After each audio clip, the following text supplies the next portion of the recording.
Hoy hablaremos del COVID en la actualidad. En marzo del 2020, Costa Rica inició una de las luchas más fuertes de su historia moderna, la pandemia del COVID-19. El país ha resistido con valor, innovación y solidaridad. A 2 años de la pandemia, Costa Rica es más fuerte. Ante la llegada del virus se declaró estado de emergencia, adoptando medidas generales y protocolos específicos para reducir el contagio, aliviar la presión hospitalaria y salvar vidas. El 23 de diciembre del 2020, la esperanza comenzó a llegar en forma de dosis. Gracias a un trabajo previsor e interinstitucional de muchos meses, fuimos el 7º país en el mundo en recibir la vacuna contra el COVID-19.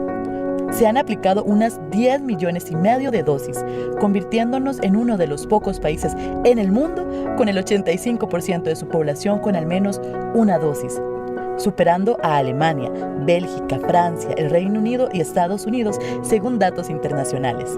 Esta protección ha reducido los contagios y la ocupación hospitalaria, permitiendo flexibilizar las medidas sanitarias.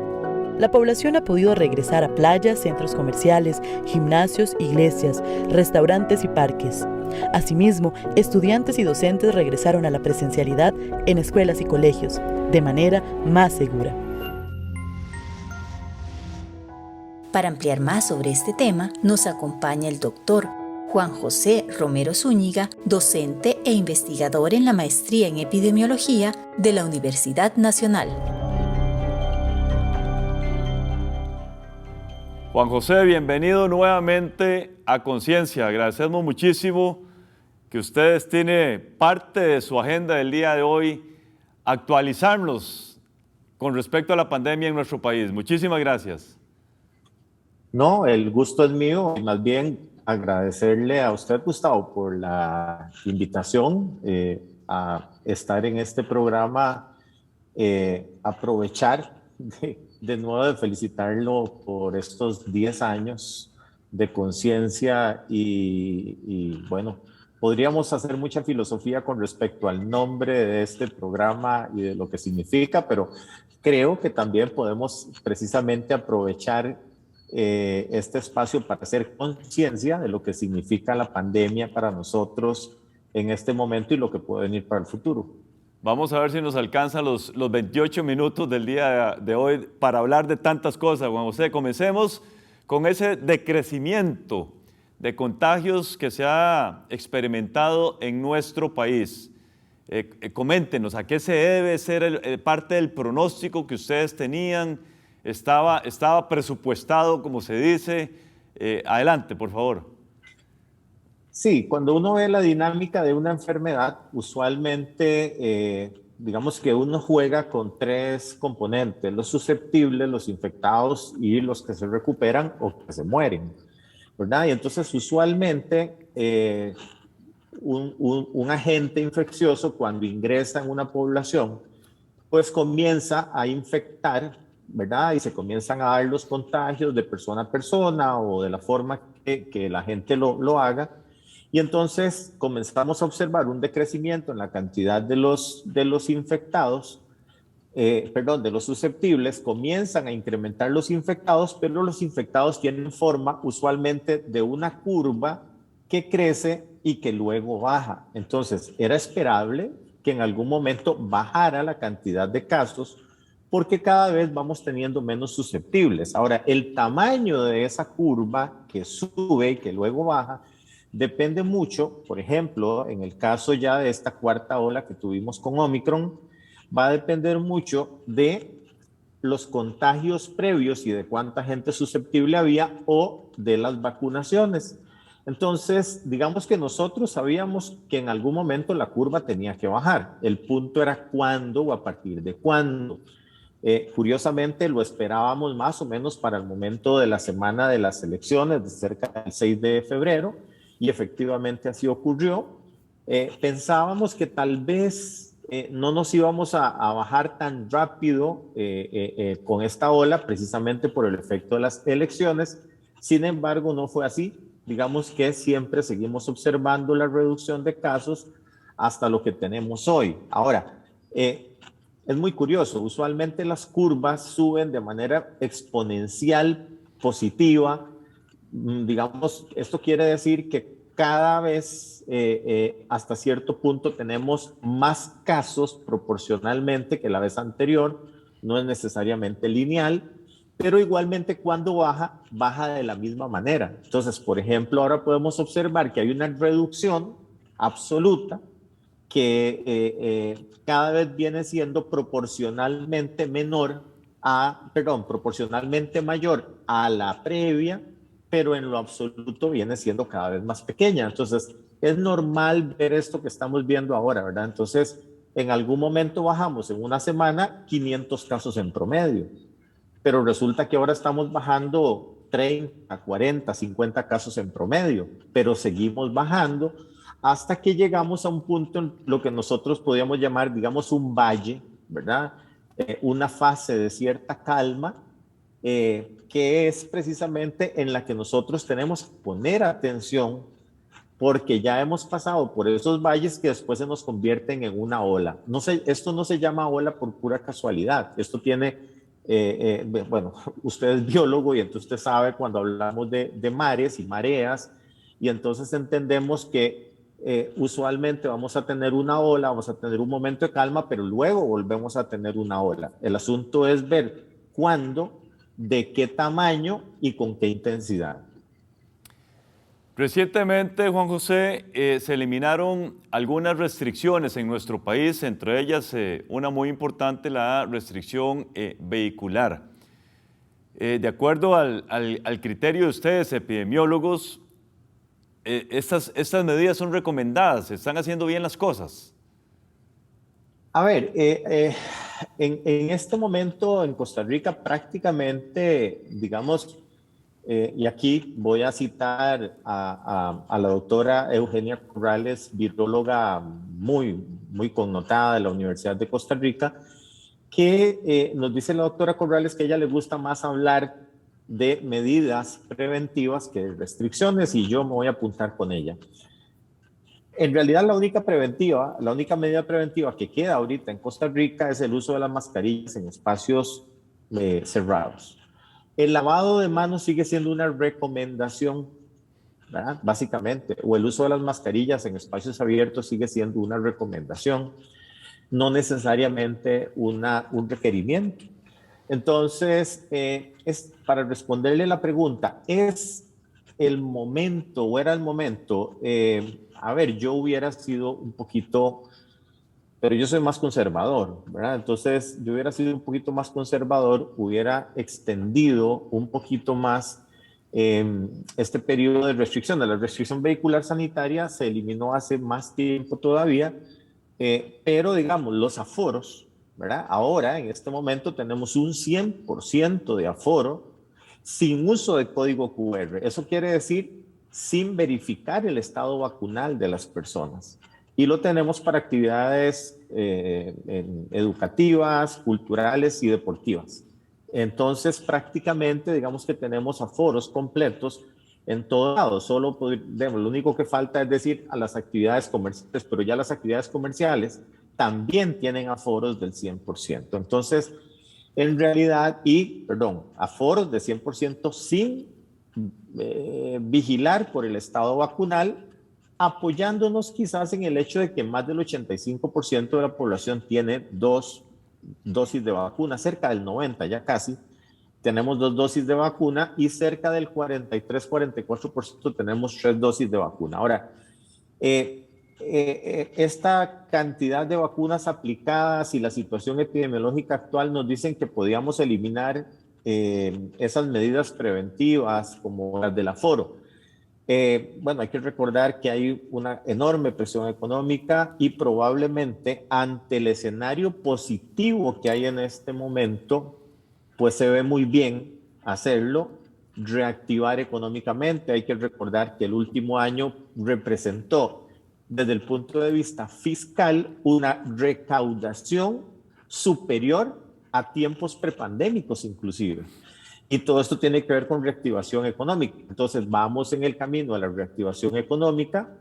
Viene Semana Santa, estamos en la época cálida, en la época de las vacaciones, en temporada alta de turismo, Y entonces, digamos que se junta aquí pues, el hambre con las ganas de comer y entonces es la opción más adecuada. Yo no quisiera especular si también políticamente hay algo de fondo, porque vamos de salida, digo, un gobierno va de salida y probablemente también quiera tener algún voto positivo por parte de la gente cuando le quiten este tipo de restricciones. Los compañeros aquí de Conciencia, Juan José, me están preguntando que cuándo nos quitan la mascarilla. A ver, digamos que ya el gobierno dijo que para espacios abiertos ya no hay que usar mascarilla, ¿verdad? Entonces podemos, por ejemplo, pues ir al estadio o andar por la playa y en general por todo lado sin mascarilla. Ya inclusive, insisto, en los restaurantes y todas estas cosas, pues hay aforos de 100% y hay bastante más libertad con respecto a la mascarilla, especialmente si es un espacio ventilado, que de por sí uno lo recomienda. Yo diría, ¿verdad? Y aquí también, disculpe que yo tienda a utilizar referencias de otras personas, pero gente que yo respeto mucho. El doctor Luis Rosero Bixby, profesor emérito de la Universidad de Costa Rica, nos dice en un artículo de La Nación: no deberíamos de olvidarnos de la odiosa mascarilla. Yo también lo escribí en La Nación hace cerca de 3-4 semanas. Creo que no deberíamos de olvidarnos de la mascarilla para espacios cerrados o utilizarlo de manera estratégica. Entonces, yo seguiré utilizando la mascarilla si yo voy a una reunión con gente que no conozco, La o mantenemos. inclusive que conozca, pero que no son de mi burbuja, utilizaré la mascarilla la mayor parte del tiempo.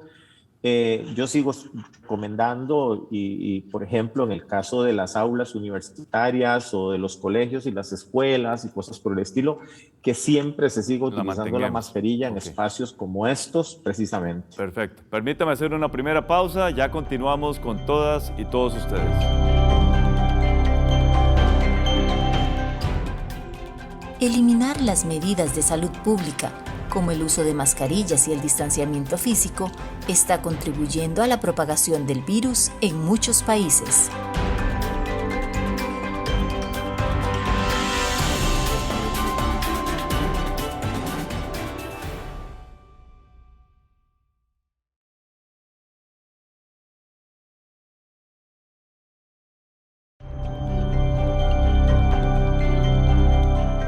Muchas gracias por continuar con nosotros aquí en Conciencia. Estamos hablando con el doctor Juan José Romero Zúñiga, quien es profesor e investigador en la maestría en epidemiología de la Universidad Nacional. Juan José, se habla de una nueva variante, pero curiosamente los medios de comunicación no le han dado suficiente cobertura a esta nueva variante. ¿Cómo interpretan ustedes el significado que podría tener la nueva variante en nuestro país? Bueno, es muy interesante con esto del SARS-CoV-2, las variantes y las subvariantes, o los linajes y los sublinajes, como también se pueden llamar, aparecen constantemente. Entonces, en el caso, por ejemplo, de Omicron, tenemos varias subvariantes y tenemos ganando terreno la subvariante BA2, que es la que está causando también bastantes problemas en ciertos lugares de Europa, en los que hay baja tasa de vacunación de tercera dosis. Entonces, digamos que esta cuarta ola que tuvimos tan alta principalmente estuvo marcada por la circulación de la subvariante BA1 y la BA11. Ahora se está, digamos, ganando terreno la BA2, y esta subvariante es bastante más transmisible que la que causó la cuarta ola. Entonces, cuando yo le decía que este tiempo, así como de llanito, de paz, podría ser un poquito complicado, el doctor Luis Rosero nos habla de eventualmente una ola posterior a la Semana Santa que nos podría, en algún escenario pesimista, llegar a la suma inclusive de 3.000 casos diarios y cerca de 1.000 hospitalizados. Yo no estoy tan convencido de esos datos, pero sí creo que podría haber una nueva ola por esta variante, por la BA2, especialmente si no sube la tasa de vacunación y con los efectos en las hospitalizaciones si no sube la tasa de vacunaciones. Ahora, aparece una variante, esta sí es una variante que es la XE. Ahora ya no le pusimos nombres del alfabeto griego, sino que es XD, XE y XF, pero la que se está hablando ahorita es de la XE, que es una combinación, digamos, hubo un accidente, que podemos llamar así, hay dos virus, digamos, dos subvariantes, AB1 y AB2 de la variante Omicron en el mismo sujeto, en la misma célula, y cuando están en el proceso de replicación viral se combinan. Entonces, por eso es una recombinación viral y aparece una recombinante, y esta recombinante es la que llamamos la variante la XE, que se descubrió desde mediados de enero en Gran Bretaña y que viene ganando también un poquito de territorio de forma lenta, ¿verdad? No tan rápida, pero hay que ponerle cuidado porque ha demostrado ser entre 10 y 20% más contagiosa que que la subvariante BA2 de Omicron. Y la subvariante BA2 de Omicron era un 50% más contagiosa que la subvariante BA1, que era la más contagiosa que había previamente. Entonces estamos hablando de una variante altísimamente contagiosa. Afortunadamente por ahora lo que nos dicen es que el efecto de las vacunas previniendo los efectos graves de hospitalización y muerte se siguen manteniendo para estas subvariantes. Me interesa que hablemos un poquito de la desconfianza que tienen algunas personas con respecto a la vacuna, pese a todas las campañas que hemos tenido, incluso algunas de sensibilización. ¿Cómo se justifica eso, Juan José?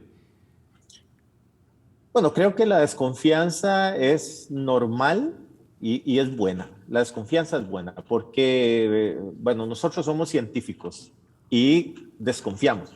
La ciencia y la reconfirmación de la ciencia se basa en la desconfianza. Yo desconfío de lo que el otro descubrió y por eso lo someto a prueba, y esa es la idea. Entonces, precisamente esa desconfianza es la que ha hecho que muchos centros de investigación, que muchos entes reguladores, que mucha gente que es independiente de los intereses comerciales haya hecho investigación de las vacunas, de los efectos y de sus efectos colaterales negativos, y al final podamos llegar a tener la certeza de varias cosas. En primer lugar, que las vacunas sirven. ¿En qué sentido sirven? Bueno, en primer lugar, decir que las vacunas sí son vacunas, ¿verdad? Decir que es un medicamento que no ha sido debidamente probado y que no ha pasado por donde tiene que pasar una vacuna, digamos que en este momento es una falacia, no es correcto. En realidad sí ha pasado por todas las fases, y estamos en una fase 4, que es la última fase, y es cuando ya se aplica a nivel poblacional general.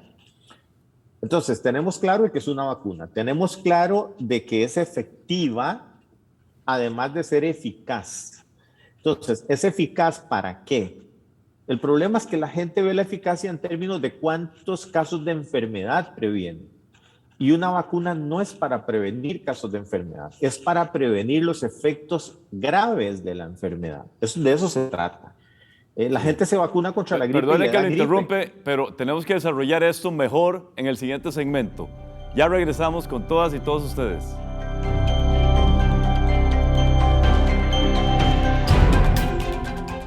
La recombinación es un fenómeno natural que ocurre cuando dos virus de la misma especie infectan la misma célula en el mismo individuo.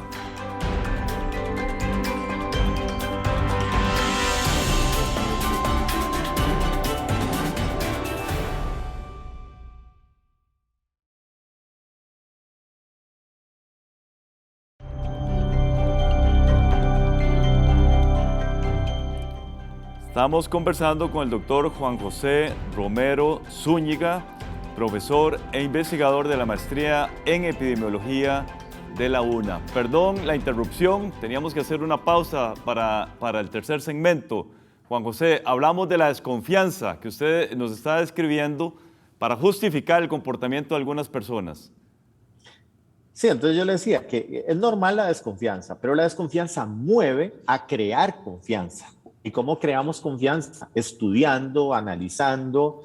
Y entonces cuando tenemos miles de personas, podemos hablar decenas de miles de personas alrededor del mundo estudiando las vacunas, sus efectos y sus consecuencias, tanto positivas como negativas, y al final observamos lo que está ocurriendo, podemos, decía antes del corte, tener cierta certidumbre, ciertas certezas.